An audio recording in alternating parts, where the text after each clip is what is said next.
నమస్తే, నేను మీ హరీష. తెలంగాణ బడ్జెట్ ముచ్చట్లు. 6000 ఫోన్లు ట్యాప్. తిరుమలలో చంద్రబాబు. ప్రీమియం పెట్రోల్ ప్రియం. వర్కర్ల వలసబాట. దీదీ హామీల వర్షం. జొమాటో యూజర్లకు షాక్. బతికే ఉన్నామంటూ వీడియోలు. యుఎస్ ఫైటర్ జెట్స్ మెటాష్. యుద్ధ ట్యాంకర్ పై కిమ్ షికారు. ఇలా బ్రేక్ లేకుండా 90 వార్తలు అందించే నాన్ స్టాప్ 90కి స్వాగతం.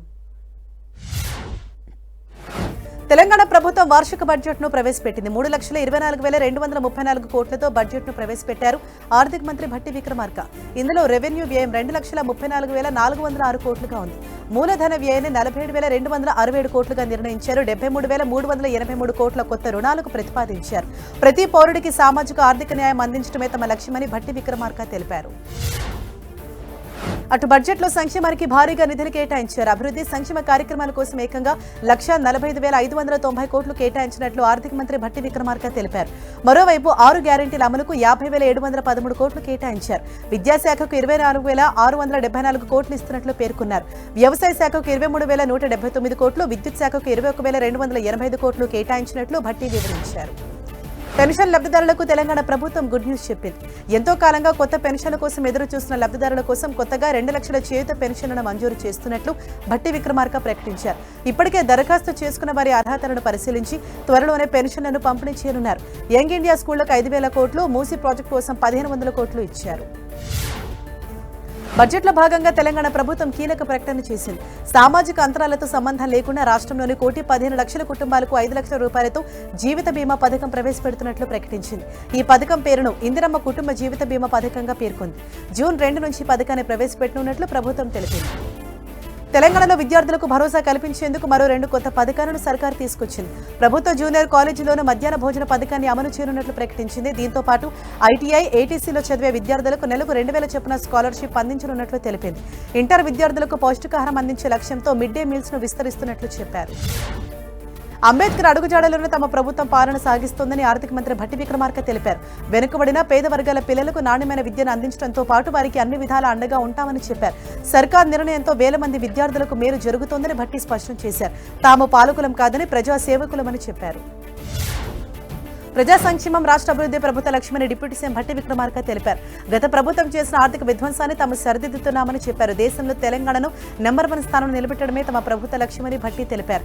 జాతీయ వృద్ధి రేటు కంటే తెలంగాణ వృద్ధి రేటు 2.7% ఎక్కువ అన్నారు. రాష్ట్ర తలసరి ఆదాయం 1.9 రెట్లు పెరిగిందని చెప్పారు.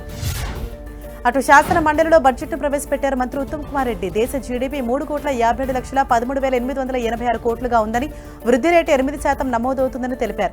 దేశ జీడీపీలో 5% వాటా కలిగి ఒక బలమైన గ్రోత్ ఇంజన్ గా తెలంగాణ నిలుస్తోందని చెప్పారు. అన్ని రంగాలకు న్యాయం చేస్తూ కేటాయింపులు జరిపామని తెలిపారు మంత్రి ఉత్తమ్ కుమార్ రెడ్డి. తెలంగాణ ప్రభుత్వం ప్రవేశపెట్టిన బడ్జెట్పై బీఆర్ఎస్ అసంతృప్తి వ్యక్తం చేసింది. ఆర్థిక మంత్రి భట్టి విక్రమార్క బడ్జెట్ ప్రసంగం కొనసాగుతుండగానే సభ నుంచి వాకౌట్ చేసింది.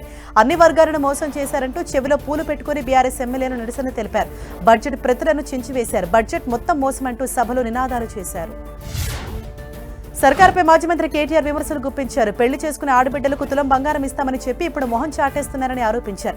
ఇది పేద మహిళలను వంచడమేనని మండిపడ్డారు. 2 లక్షల ఉద్యోగాల భర్తీ విషయంలో ప్రభుత్వం మాట తప్పిందని, యువతను నట్టేట ముంచిందని ఆరోపించారు. ఈ బడ్జెట్లో రైతులు, మహిళలు, నిరుద్యోగులకు కేటాయింపులు నామమాత్రంగానే ఉన్నాయని విమర్శించారు. బడ్జెట్పై మాజీ మంత్రి హరీష్ రావు ఫైర్ అయ్యారు. ఇందులో సకల జనులకు దక్కింది గుండు సున్నా తప్ప ఏమీ లేదని విమర్శించారు.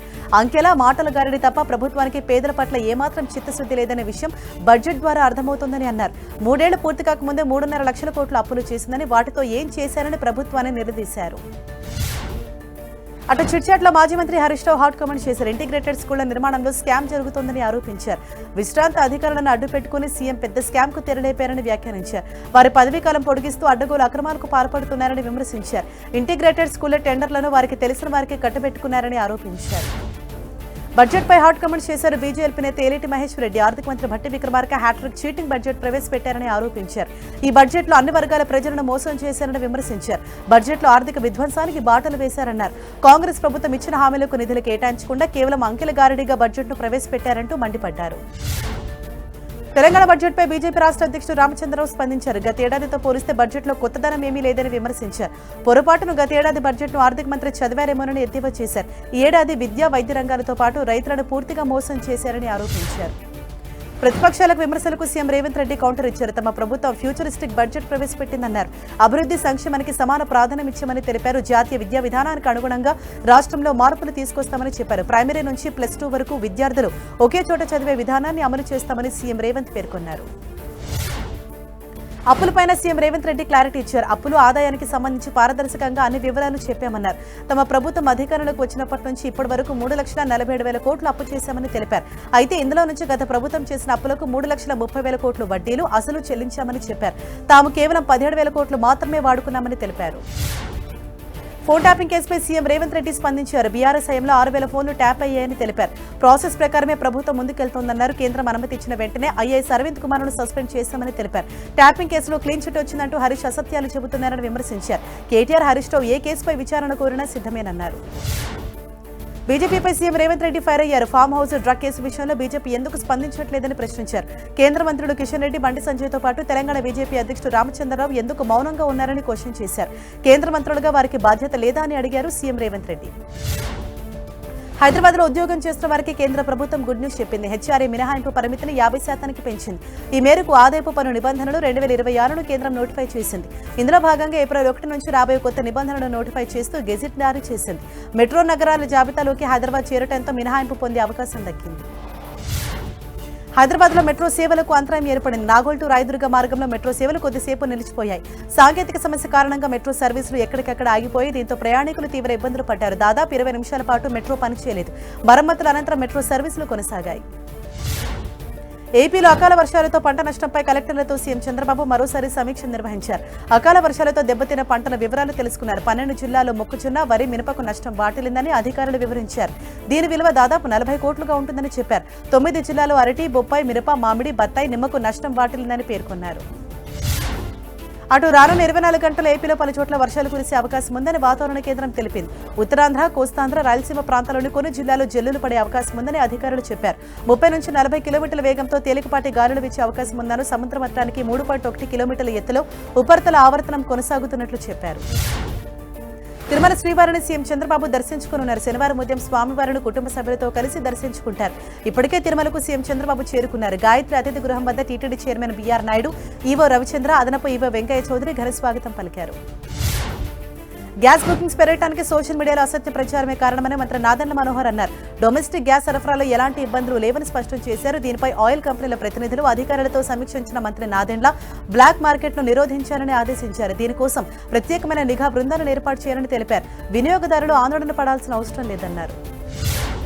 విశాఖ కేంద్రంగా రైల్వే జోన్ త్వరలోనే ప్రారంభం కానుందని కేంద్ర మంత్రి రామ్మోహన్ నాయుడు తెలిపారు. శ్రీకాకుళం జిల్లా హరిశ్చంద్రపురం రైల్వే స్టేషన్లో విశాఖ టు గుణపూర్ ప్యాసింజర్ హోటల్ను జెండా ఊపి ప్రారంభించారు. ఇచ్చిన మాట ప్రకారం స్టాప్ తీసుకొచ్చామని తెలిపారు.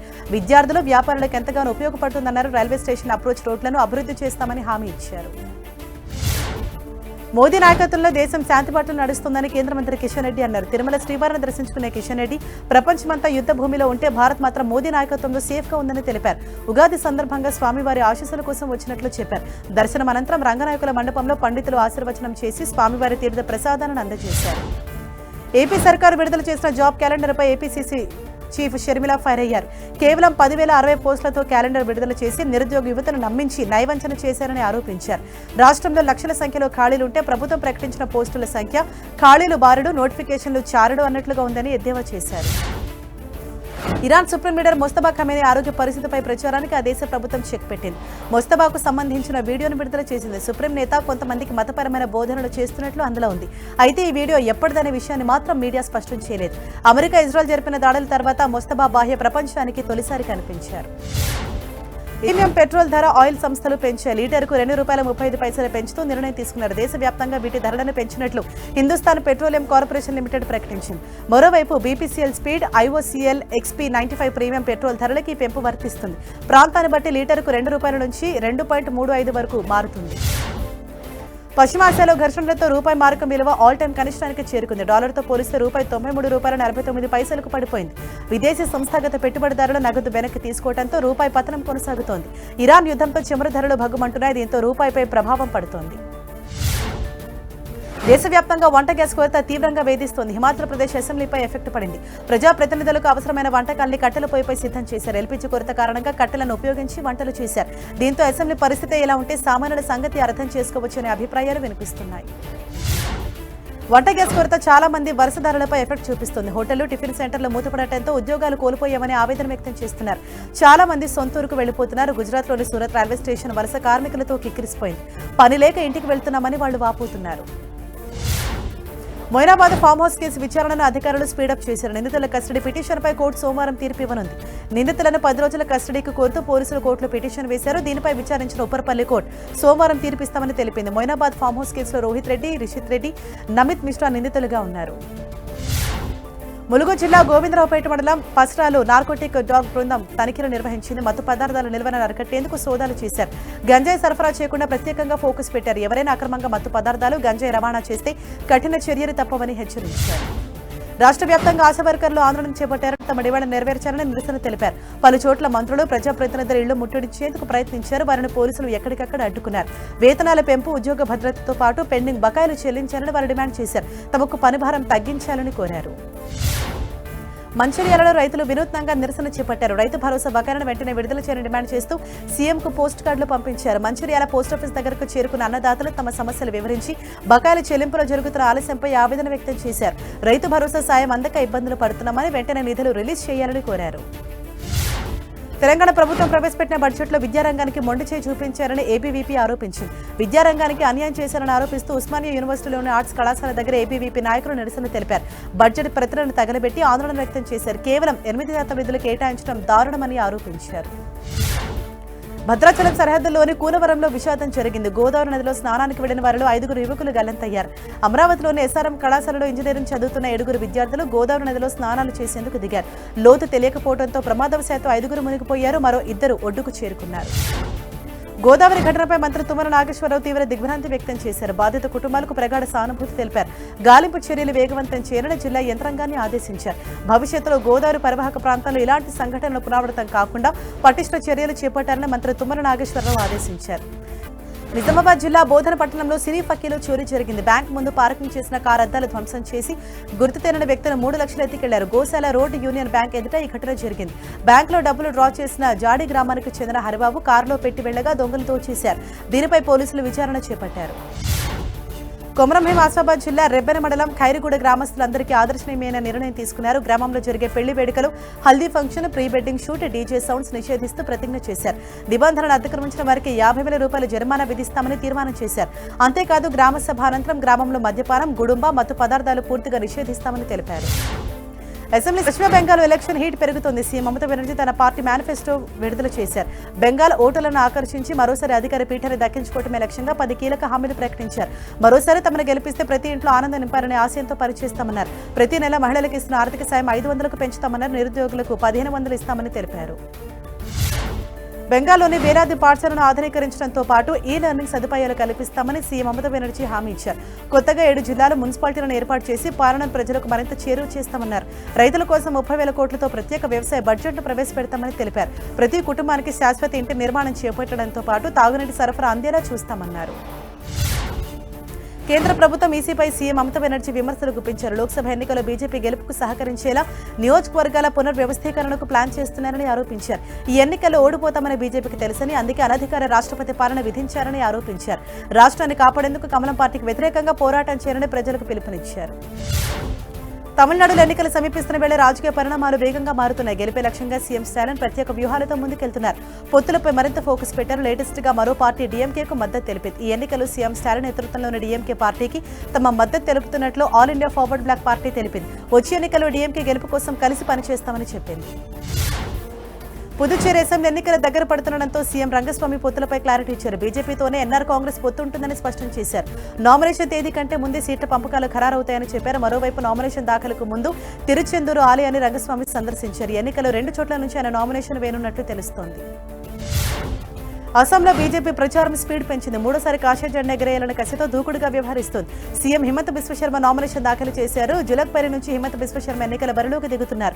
నామినేషన్ వేసేందుకు భారీ ర్యాలీగా వెళ్లారు. ఖానాపారాలోని వెటర్నరీ కాలేజ్ ఫీల్డ్ నుంచి గౌహతిలోని కమ్రూప్ జిల్లా కార్యాలయానికి వెళ్లి నామినేషన్ సమర్పించారు.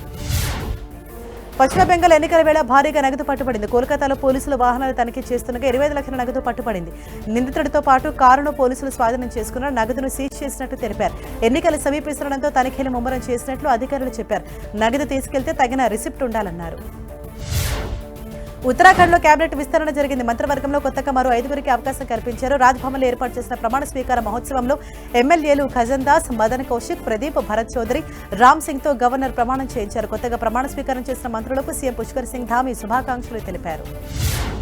కేంద్ర సహాయ మంత్రి జయంత్ చౌదరికి బెదిరింపులు వచ్చాయి. ఆయన్ను చంపేస్తామని గుర్తు తెలియని వ్యక్తి ఫోన్ చేసి బెదిరించాడు.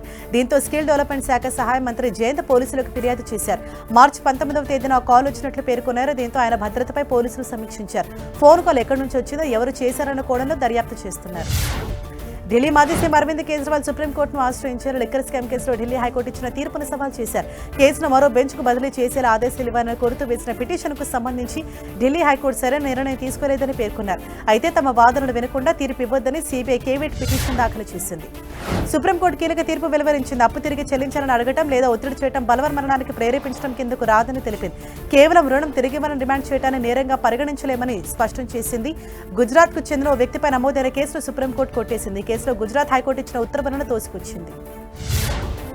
ప్రముఖ పారిశ్రామికవేత్త అనిల్ అంబానీ సీబీఐ విచారణకు హాజరయ్యారు. ఢిల్లీలోని సీబీఐ ప్రధాన కార్యాలయానికి వెళ్లారు. స్టేట్ బ్యాంక్ ఆఫ్ ఇండియా ఇచ్చిన ఫిర్యాదు మేరకు ఆయన సీబీఐ అధికారులు ప్రశ్నించారు. బ్యాంకు మోసం కేసుకు సంబంధించి గతేడాది ఆగస్టు 21న ఆయనపై కేసు నమోదైంది. ఈ కేసుకు సంబంధించి సీబీఐ ప్రశ్నల వర్షం కురిపించింది. బెట్టింగ్ దందాపై కేంద్ర ప్రభుత్వం కొరడా ఝుళిపించింది. అక్రమ బెట్టింగ్ వెబ్సైట్లు, యాప్స్ పై పంజా విసిరింది. 300 బెట్టింగ్ వెబ్సైట్లు, యాప్స్ ను నిషేధించినట్లు తెలిపింది. ఇందులో ఆన్లైన్ బెట్టింగ్ ప్లాట్ఫామ్స్, బెట్టింగ్ ఎక్స్చేంజ్లు, సట్టా లేదా మట్కా గ్యాంబ్లింగ్ నెట్వర్క్లు, real money card, casino game apps ఉన్నాయి. ప్రభుత్వం ఇప్పటివరకు సుమారు 8400 వెబ్సైట్లు, యాప్స్ ను నిషేధించింది. మహారాష్ట్రలో మహిళల్ని లైంగికంగా వేధించిన జ్యోతిష్కుడు అశోక్ భారత్ కేసు దర్యాప్తు కొనసాగుతోంది. ఈ కేసులో దర్యాప్తు బృందాలు కూపిలాగుతున్నాయి. ఖారత్ దగ్గర మహిళలకు సంబంధించిన సుమారు 58 వీడియో క్లిప్లతో పాటు 150 కోట్ల విలువైన ఆస్తులను పోలీసులు ఫ్రీజ్ చేశారు. అశోక్ మహిళా కమిషన్ చైర్పర్సన్ గొడుగు పట్టిన ఫోటో వైరల్ అయింది. దీన్ని ఆమె ఖండించారు. అహ్మదాబాద్ ఏరియా ప్రమాదంపై అమెరికాకు చెందిన ఫౌండేషన్ ఆఫ్ ఏవియేషన్ సేఫ్టీ తీవ్ర ఆరోపణలు చేసింది. ఏఏఐబీ జాతీయ రవాణా భద్రతా బోర్డుపై విమర్శలు గుప్పించింది. విమానంలో 11 ఏళ్లుగా పలు సాంకేతిక సమస్యలు ఉన్నట్లు తెలిపింది. విమానంలో తీవ్రమైన ఎలక్ట్రిక్ సమస్యలు, power control unit, flight management కంప్యూటర్ల వైఫల్యాలను గుర్తించినట్లు పేర్కొంది. ఉత్తరప్రదేశ్లో ఉద్రిక్త వాతావరణం తలెత్తింది. లక్నోలోని ఓ కాలేజీలో విద్యార్థుల మధ్య ఘర్షణ ఏర్పడింది. దీంతో ఒకరిపై మరొకరు రాళ్లు, కర్రలతో దాడి చేసుకున్నారు. ఓ వ్యక్తికి తీవ్ర గాయాలయ్యాయి. స్థానికుల నుంచి సమాచారం అందుకున్న పోలీసులు ఘటనా స్థలానికి చేరుకుని ఇరు వర్గాలను చెదరగొట్టారు. టియర్ గ్యాస్ ప్రయోగించారు. దీంతో ఉద్రిక్త వాతావరణం చోటు చేసుకుంది. ఢిల్లీలో భారీ వర్షం కురిసింది. నగరంలో పలు ప్రాంతాల్లో ఏకధాటిగా వర్షం పడింది. వర్షం కారణంగా పలు చోట్ల రహదారులు జలమయమయ్యాయి. దీంతో స్థానికులు తీవ్ర ఇబ్బందులు పడ్డారు. ఇండియా గేట్, కర్తవ్య పథ ప్రాంతాల్లో భారీ వర్షం కురిసింది. జమ్మూ కాశ్మీర్లో మంచు వర్షం కురుస్తూనే ఉంది. పూంచ్లో రోడ్లపై భారీగా మంచు పేరుకుపోయింది. దీంతో రహదారిపై పేరుకుపోయిన మంచును తొలగించేందుకు అధికారులు చర్యలు చేపట్టారు. మొఘల్ రోడ్డుపై మంచును తొలగించారు. మంచులో చిక్కుకుపోయిన వాహనాలను మళ్లించారు. యూజర్లకు జొమాటో షాక్ ఇచ్చింది. ప్లాట్ఫామ్ ఫీజును పెంచింది. వినియోగదారులు ఒక్కో ఆర్డర్కు ఇక నుంచి ₹2.40 అదనంగా చెల్లించాల్సి ఉంటుంది. దీంతో ఇప్పటికే వసూలు చేసిన ఫీజు ₹12.50 నుంచి ₹14.90 పెరిగింది. జొమాటో, దాని పోటీ సంస్థ స్విగ్గీ ఒకే తరహా ధరల ట్రెండ్ను అనుసరిస్తుంటాయి. Tata Motors Passenger Vehicles Limited తన కార్ల ధరలు పెంచనుంది. ఉత్పత్తి వ్యయం పెరగడంతో ధరల సవరణ చేపట్టినట్లు తెలిపింది. ఇంటర్నల్ కంబషన్ ఇంజిన్తో నడిచే తమ వాహన శ్రేణిపై 0.5% మేర పెంపు ఉంటుందని తెలిపింది. మోడల్ వేరియంట్ను బట్టి ఏప్రిల్ 1 నుంచి ధరల పెంపు వర్తిస్తుందని పేర్కొంది. ఇప్పటికే కమర్షియల్ వాహన ధరలను టాటా మోటార్స్ సవరించింది. అమెజాన్ వ్యవస్థాపకుడు జెఫ్ బెజోస్ మరో కీలక నిర్ణయం తీసుకున్నట్లు తెలుస్తుంది. ఇప్పటికే ఉన్న కొన్ని సంస్థలను కొనుగోలు చేసి వాటి వేర్ హౌస్లు, ఫ్యాక్టరీలో ఉద్యోగులకు బదులు పూర్తిగా ఏఐని వినియోగించడానికి ప్లాన్ చేస్తున్నట్లు సమాచారం. ఇందుకోసం 9 లక్షల కోట్లు సమీకరించేందుకు చర్చలు జరుపుతున్నారు. ఇప్పటికే ప్రపంచవ్యాప్తంగా ఉన్న ప్రధాన పెట్టుబడిదారులను సంప్రదించినట్లు ఉత్తర కొరియా బ్రిటన్ ప్రభుత్వం కీలక నిర్ణయం తీసుకుంది. స్టూడెంట్, విజిటర్ సహా అన్ని కేటగిరీల వీసా ఫీజులను పెంచుతున్నట్లు ప్రకటించింది. దీంతో బ్రిటన్ వేల విద్యార్థులపైన ఇకపై మరింత ఆర్థిక భారం పడనుంది. వీసా, సెటిల్మెంట్, స్పాన్సర్, లైసెన్స్ ఫీజుల కొత్త ఛార్జీలు ఏప్రిల్ 8 నుంచి అమల్లోకి రానున్నాయి. దరఖాస్తుల రుసుములు సుమారు 6 నుంచి 7% పెరిగే అవకాశం ఉన్నట్లు తెలిపింది. ఐపీఎల్కు వరల్డ్ క్రికెటర్స్ అసోసియేషన్ 3వ ర్యాంక్ ఇచ్చింది. ది 100 లీగ్కు మొదటి స్థానాన్ని కట్టబెట్టింది. దీంతో విమర్శలు వెల్లువెత్తుతున్నాయి. ఐపీఎల్లో అందుకునే పారితోషికంలో కనీసం 5వ వంతు కూడా ఉండని 100 లీగ్కు అగ్రస్థానం ఎలా ఇస్తారని ఫ్యాన్స్ ప్రశ్నిస్తున్నారు. అయితే ర్యాంకులను ప్రకటించేందుకు WCA కొన్ని అంశాలను పరిగణలోకి తీసుకుంది. రాజస్థాన్ రాయల్స్ ఫ్రాంచైజీ ఓ భారీ ఆఫర్ను తిరస్కరించినట్లు తెలుస్తుంది. ఏకంగా 16,000 కోట్ల బిడ్డింగ్నే వద్దని పక్కన పెట్టినట్లు సమాచారం. Columbia Pacific Capitals Partners consortium నుంచి ఆఫర్ వచ్చిందని, అయినా సరే రాజస్థాన్ మరింత విలువను కోరుకుంటోందని క్రికెట్ వర్గాలు తెలిపాయి. యుఎస్, కెనడాలో ఇన్వెస్ట్మెంట్ బ్యాంకింగ్, ప్రైవేట్ ఈక్విటీ సంస్థ అయిన CPCP ఈ బిడ్ను దాఖలు చేసింది. ఢిల్లీ క్యాపిటల్స్ కు షాక్ తగిలింది. ఆ జట్టు స్టార్ పేసర్ మిచెల్ స్టార్క్ తొలి వారం మ్యాచ్లకు దూరం కానున్నాడు. దీంతో ఆసీస్ పేసర్లు ప్యాట్ కమిన్స్, హేజల్వుడ్ బాట్లోనే స్టార్క్ వెళ్లినట్లు అవుతోంది. ఇప్పటికే వారిద్దరూ గాయాలతో కొన్ని మ్యాచ్లకు దూరం కానుండగా స్టార్క్ మాత్రం భిన్నమైన కారణంతో అందుబాటులో ఉండటం లేదు. విజయ్ దేవరకొండ రష్మిక ఇచ్చిన మాట నిలబెట్టుకున్నారు. చిన్నారి ఫ్యాన్ కోరికను తీర్చారు. తనను పెళ్లికి ఆహ్వానించలేదంటూ ఓ చిన్నారి వీడియో పెట్టగా ముందే చెప్పినట్లుగా ఇంటికి పిలిచి విందించారు. తనకి ఇష్టమైన వంటకాలను వండి పెట్టారు. చిన్నారితో కలిసి విరోచ్ జంట రీల్ కూడా చేసింది.